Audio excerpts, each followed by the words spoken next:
ସତରେ ନିଜ ମା ପରି ସ୍ନେହ ଆଉ କେହି କେବେ ଦେଇପାରିବେନି। ଆଉ କେଉଁ ମା କି ମାଇଁ କେହି ବି ଦେଇପାରିବେନି। ଯେଉଁ ମାମା ମାଇଁ ଗୋଟିଏ କୁକୁର ପଶୁ ଛୁଆଟାକୁ ରଖିପାରିଲେନି, ସେମାନେ ଏତେ ସାରା ଝଗଡ଼ା କଲେ ଆଉ ମାରିଦେବାର ଧମକ ବି ଦେଲେ।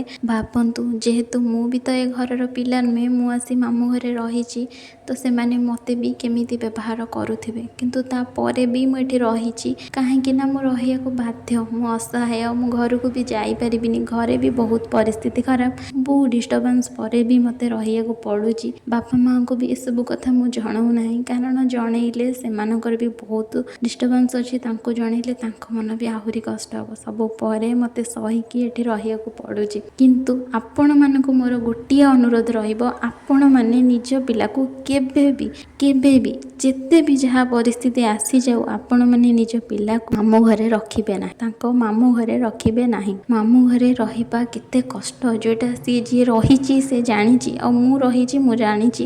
ସବୁ ମାମୁଁ ଘର ଖରାପ ବୋଲି ମୁଁ କେବେ କହୁନି।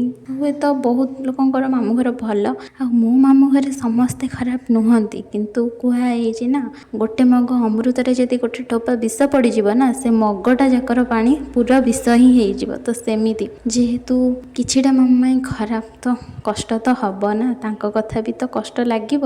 କାହିଁକି କହୁଛି, ଆପଣମାନେ ମୋ ୟୁଟ୍ୟୁବ୍ ଚ୍ୟାନେଲ୍ ସବୁବେଳେ ଦେଖିଲେ ନିହାତି ଦିନେ ନା ଦିନେ ଜାଣିପାରିବେ। ସବୁ କଥା ତ ମୁଁ ପବ୍ଲିକଲି କହିପାରିବିନି, କିନ୍ତୁ କିଛିଟା କଥାରୁ ଆପଣମାନେ ଯଦି ବୁଝିପାରିବେ ତାହେଲେ ମୁଁ ଟିକିଏ ଖୁସି ହେବି। ଆଶା କରୁଛି ମୋ ଅନୁରୋଧଟି ଆପଣ ରଖିବେ, ଆଉ ଆପଣମାନେ ଯେତେ ଅସୁବିଧାରେ ଥାଆନ୍ତୁ ନା କାହିଁକି, କିନ୍ତୁ ନିଜ ପିଲାଟାକୁ ନିଜ ପାଖରେ ରଖିବାକୁ ଚେଷ୍ଟା କରିବେ।